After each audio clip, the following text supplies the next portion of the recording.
Hello friends, సిరి kitchen స్వాగతం.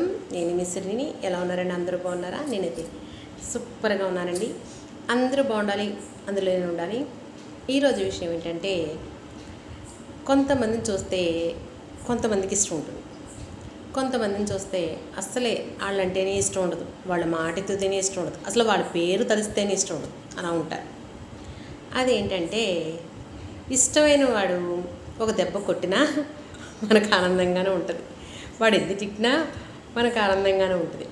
అదే ఇష్టం లేనివాడు మనకు మంచి చెప్పినా వాడి మీద ద్వేషం కదండి, మనకు మంచి చెప్పినా ఎక్కదు, వాడు ఏది చెప్పినా తప్పుగానే అనుకుంటాం అన్నమాట.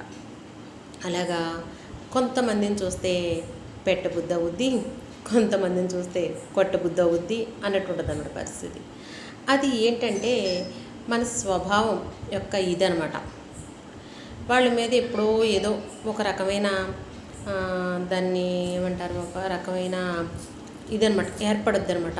ద్వేషం అనేది ఏర్పడుద్ది. ఆ ద్వేషంలో ఏంటంటే వాడు ఏది చెప్పినా మనకి చెడ్డగానే అనిపిస్తుంది. అదే మనకి ఇష్టమైన వాడు అనుకోండి, వాడు చెడ్డ చెప్పినా మనకి ఎంతో ఆనందంగానే అనిపిస్తుంది. ఆ ద్వేషం అనేది ఏంటంటే మనిషి ఒక్కొక్క ఇదిలో ఒక్కో రకంగా వెళ్ళిపోద్ది అనమాట. వాడు ఏం చెప్పినా మంచి చెప్పినా మనకి ఎక్కదనమాట.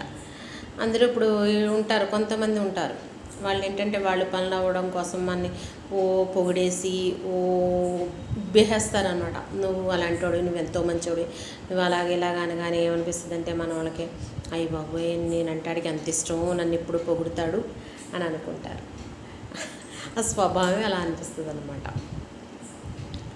అలాగే మనకి మంచి చెప్పినా ఇష్టం లేనోడు చెప్పాడు అనుకోండి, అది మనకు అసలు ఎక్కదనమాట. ఆడికి ఏంటో రాని అంటే ఇష్టం ఉండదు, నేను చేసినా ఏదో అలా అంటాడు అన్న ఇదిలోకి వచ్చేస్తాం అన్నమాట. కాబట్టి ఏదైనా సరే, ఏ విషయమైనా సరే 1కి 4 సార్లు మంచా చెడా అనేది ఆలోచించుకుని దాన్ని బట్టి చెయ్యాలన్నమాట.